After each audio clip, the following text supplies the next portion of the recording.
Hello, and welcome to IRI Growth Insights, featuring IRI thought leaders, industry partners, and guests.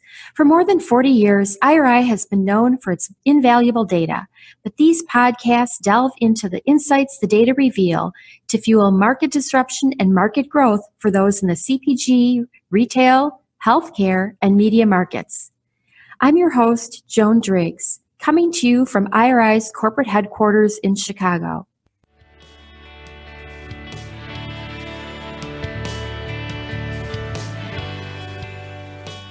Hello, and welcome to another episode of IRI Growth Insights. I'm Joan Driggs. For older Gen Zs, those aged 18 to 23, the pandemic became a generation-shaping event, complete with quarantines, school shutdowns, social distancing, and unemployment. As Gen Z returns to in-person classes and jobs, registers to vote, and charts their course to becoming future leaders, what are their views on the world, on government, corporations, and brands? What would they do differently if they were in charge?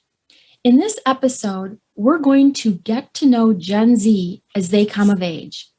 Together with my colleague, Jennifer Pelino, IRI's Executive Vice President of Omnichannel Media, we welcome back Shelley Zalis, CEO and Chief Troublemaker of the Female Quotient, a collective working to advance equality and also a valuable partner to IRI.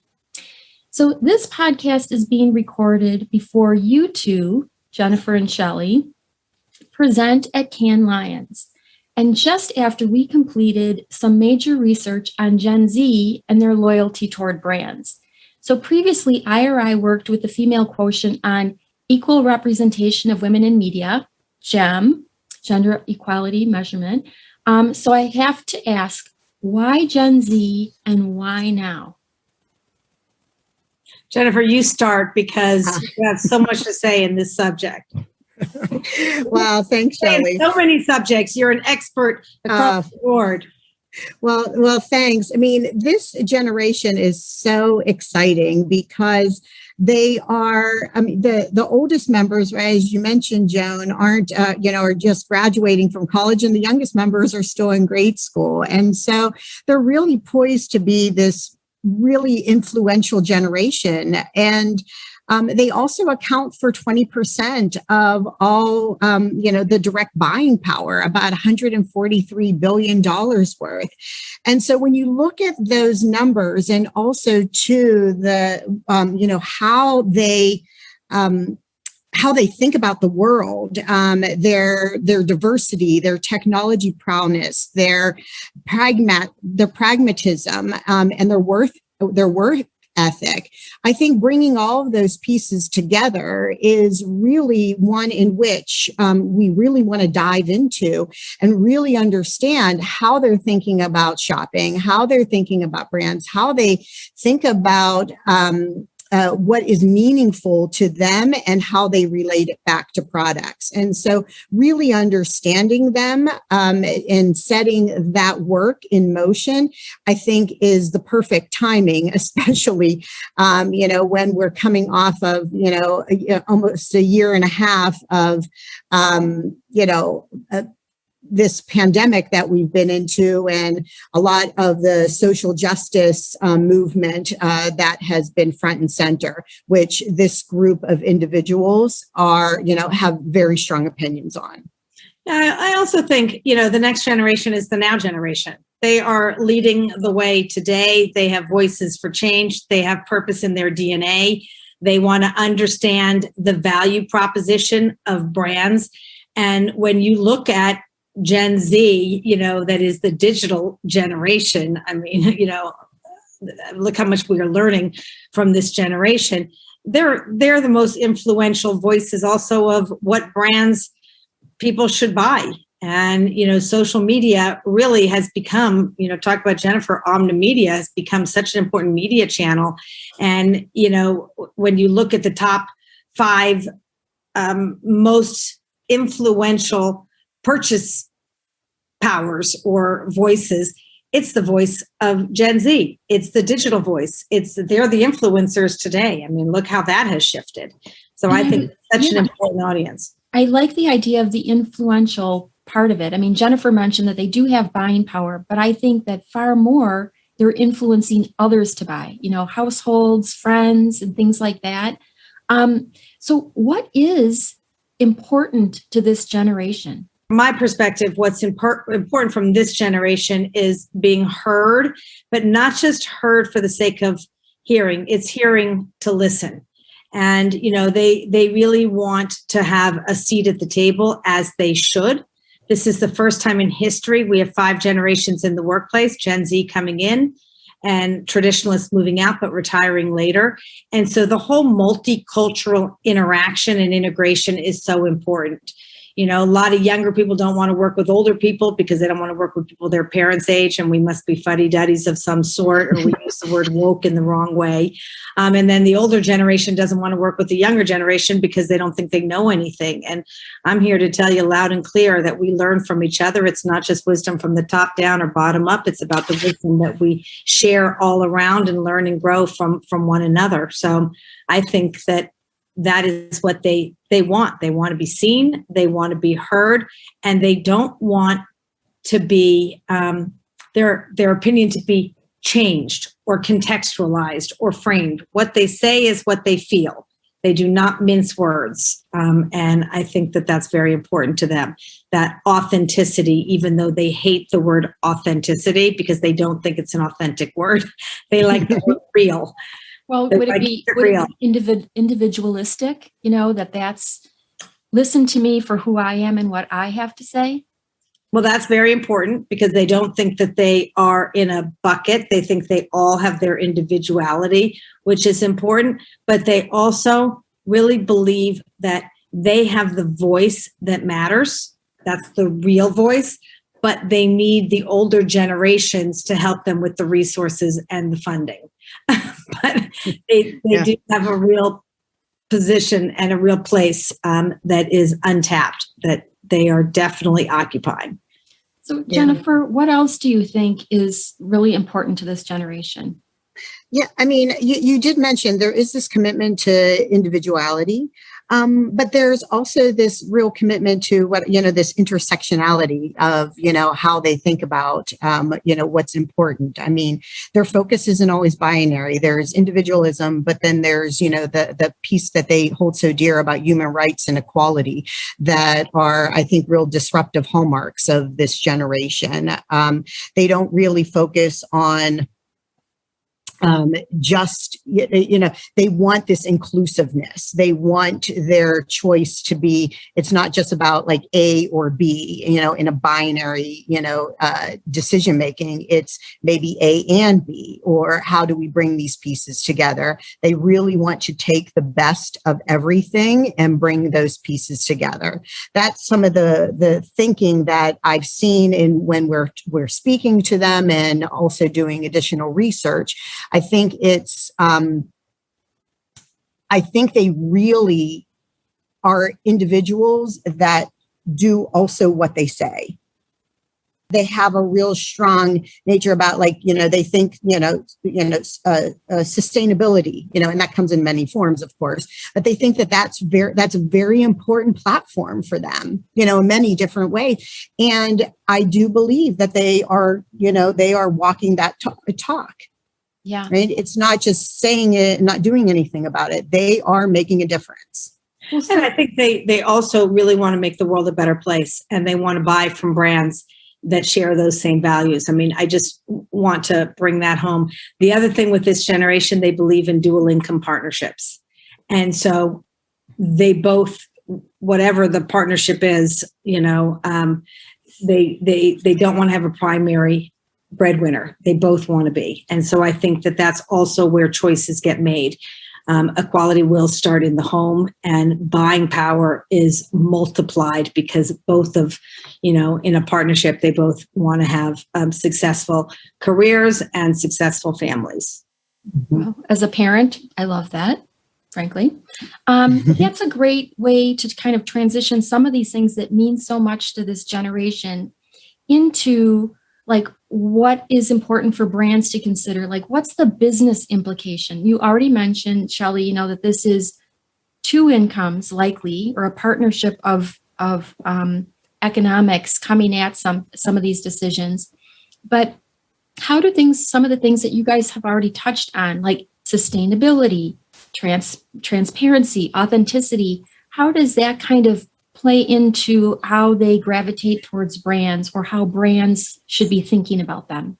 One of the things I found in, the research that we did, which I found fairly interesting, not being a Gen Z, far from it.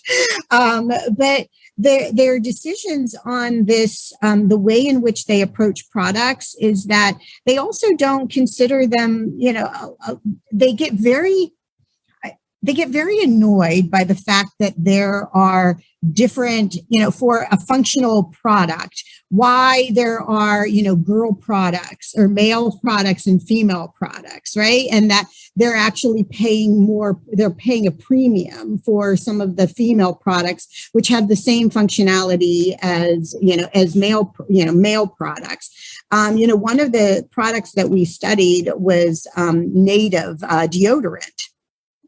And this did very well with that generation. But when we dove a little deeper as to why, they were very much about, the package. They wanted it to be much more neutral. They wanted it to make sure that it performs, right? Like, I shouldn't have a different performance standard from male and female. They wanted everything to be simple, authentic, make sense for the brand, but also to make sense for me, and don't put me in a box. And I think that was one of, that was just a real world case study of, how they start thinking about brands. So I think that they want the brand to be, simple, marketed towards, this more fluid approach, if you will, and not put labels on things. I also think it's a generation of on demand, in the moment, and see me for who I am, which I think comes back to the individuality, but it's also about the realness. I think they will be the global gold champions, ensuring that, we do make the world truly a better place, but they also want to see consistency. So they don't want to see brands just talking the talk, to look good. They want to make sure that brands are consistently walking the talk and doing good, and it's, of course, as Mark Pritchard always says, it's brands for growth and brands for good. I mean, that's what they expect. And I think that they are a generation. I wrote this the other day. I don't know that I'll say it right, but I want what I want when I want it. IWWIWWIW. It's not at the end, but it is true. They do want, what they want, and it really is about gender neutrality versus gender specific, which is the whole world that we need to be evolving to. And even from a research implication, demographic profiling, that's going to become a whole different ball game. It's more psychographic, it's more behavior graphic, it's more how you live your life versus putting you in a box based on your age and your race and your religion and your gender, for that matter. Right. And Shelley, isn't it interesting that, when we think about that, and, both of us coming from, brands and, research, and the challenge that is for marketers today, as it's a whole new way of thinking about research and that instantaneous information that they need, but also too that expectation of this continuous change of a generation that highly values and acts on the freedom to conform or not to conform. Well, also, who's going to take a 40-minute survey? Gen Z's not going to, right? And it's my father, may he rest in peace, told me once he was on an airplane and they handed him a survey. And so, of course, because I was his daughter, he said, Shelley, Fran, I knew I had to take the survey. You would have been upset with me. I said, great, Daddy. What happened? He says, well, I took the survey, but I lied. And I said, you lied? You lied on a survey. Why did you lie? He said, well, I answered everything truthfully. And then at the end, it asked me my gender, fine, male, and then asked me my age. And he must have been 75 at the time. He passed at 84. And I said, well, Daddy, why didn't you put your age? She said, well, if I put 75, they would have disregarded my survey. So I put 60 because I travel like a 60-year-old, not like a 75-year-old. And so when you think about that implication, we can no longer work in a push world. We are living in a pull world. People pull what they want. And, all of these things really are indicators. And not only indicators, they are flashing right in our face to say, you better, if you want to be survival of the fittest, you better evolve or you will be a dinosaur. Right. Yeah. It's mining that I think about passive collection of data. It's mining that data and also then, overlaying that with attitudes and context that we don't have, but being able to do it in the rapid pace that, people are making decisions these days. Well, it's interesting because, I'm hearing that Gen Z, they don't want to take surveys, and yet we had a delightful group of people who identified as female, young adults, talking to us about what's important to them. And, we put so many different products, all from like our new product Pacesetters family, against them. And that's where the whole native, just kept bubbling up to the top of ticking all the right boxes for this generation.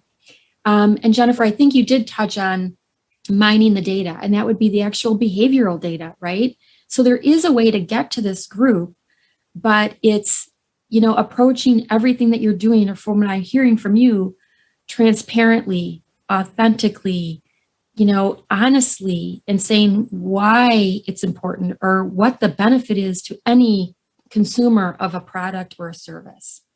Right. I mean, and by the way, Next Gen likes to take surveys. They just want to take them their way and, not just push an old school survey to them, because that's not interesting.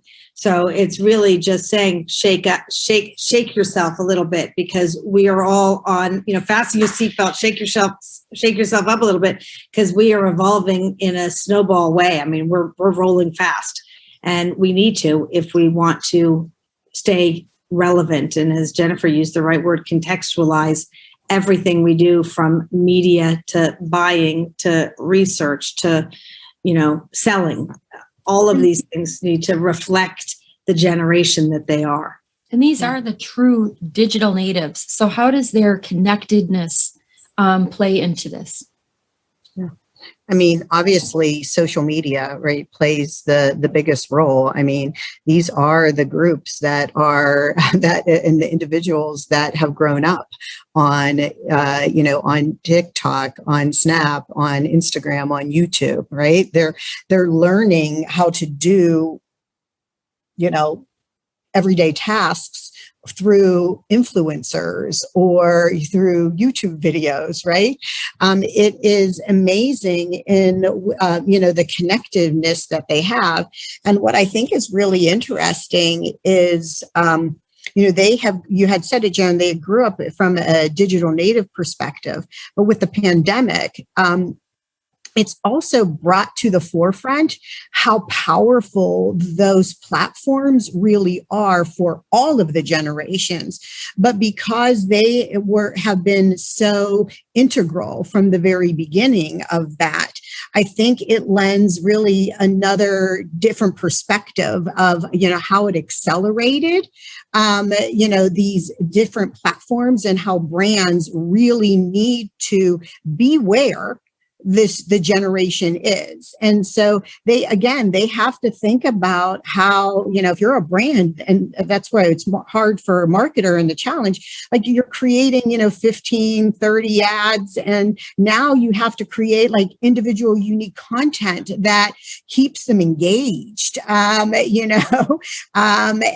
across the board. And that's hard. And then you have to, find the right influencers that are talking with your product, and they have to be genuine. So I think it's really a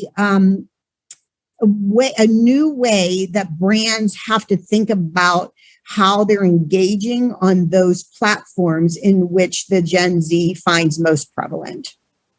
And if I go back to Shelley's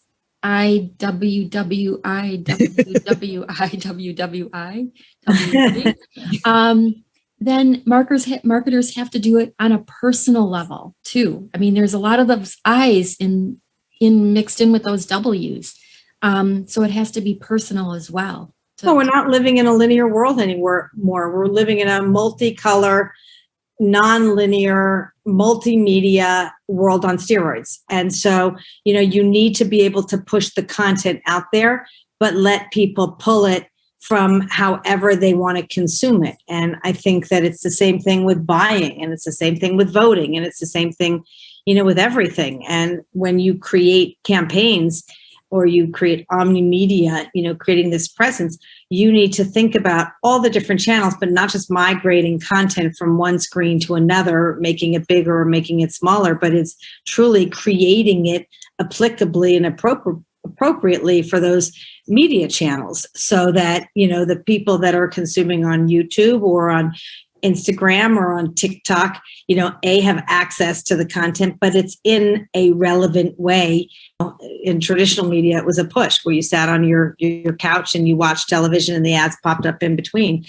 We are in an attention world where grabbing attention is very difficult. So, you need to grab the attention, you need to inform, and then you need to persuade. And so all of those things is very different dynamics today as it was then. We have way more channels, we have way more noise, we have way more clutter. And we have, individuals that are defining themselves very differently than, a 4-bucket definition. Right. So if you were to kind of like sum up, like maybe some of your top do's or top don'ts for any company or service that wanted to engage with Gen Z, what would one of those do's or don'ts be? One thing, as far as a do, is really understanding first, I think, what this generation, not only how they think about your brand, and also to where are you going to go with your brand? What is the positioning that you're going to talk to this generation about your brand? What is it going to stand for? If it doesn't stand for anything, then I think you have a very strong and difficult time to be able to connect with this generation. Because they're about, they will experiment, right? And they're willing to do that, but you have to be, as we had said, I know that they were saying it's inauthentic, but you do have to be authentic. You have to be simple. You have to stand for something that they really believe that's going to make a difference. Shelley, how about you? I would say be real. Then I would say listen to hear. Then I would say give next gen a seat at the table in every decision you make, and empower them to make decisions. Yeah. Yeah. They are a large portion of the population, and they are just getting started. So think about it. It's like, if you want this generation to succeed, do everything you can to help them. And make sure you share your values. Yeah. Be consistent. Mm-hmm. Great. Well, I want to just kind of recap just a couple things. And Shelley, I'm going to have you start with the I want what I want. What is it again? I want what I want when I want it. Okay. In a way that I want it. Fair enough. Okay. So not only the I's and the W's, but they want to be heard and have a seat at the table. These multicultural interactions are so important. Like everything is, I think Jennifer, you said it, it's like everything is fluid. They're as a generation, as a multicultural unit, by gender, don't take any of it for granted. And brands really need to be where the generation is, push that content out, but let people pull it in. All right, with that, ladies, I want to thank you for your time, and I can't wait for the next conversation, whether it's about Gen Z or others. Thanks. Thank you. Oh, that was fun. Let me leave you with a couple facts on the Gen Z population. Gen Z accounts for 20% of all U.S. consumers and are 32% of the global population. In the U.S., Gen Z has an estimated direct buying power of $143 billion. That's only going to go up as they come into their own and as the population ages. Gen Z are considered to be the first digital natives. While Gen Z doesn't really want to be put into a bucket and there's no one-size-fits-all approach, they are known for their work ethic, technology prowess, and passion for action. They are inclusive. You want to learn more? Visit iriworldwide.com and download our Gen Z white paper. Understand me, don't define me. Thanks and have a great day. Thank you for listening. Please become a subscriber and let us know what you want to learn more about. We'll serve it up in a future IRI Growth Insights episode. Look for us wherever you get your podcasts and be sure to review IRI Growth Insights. Also, visit us on the web at iriworldwide.com and connect with us on Twitter, Facebook, and LinkedIn.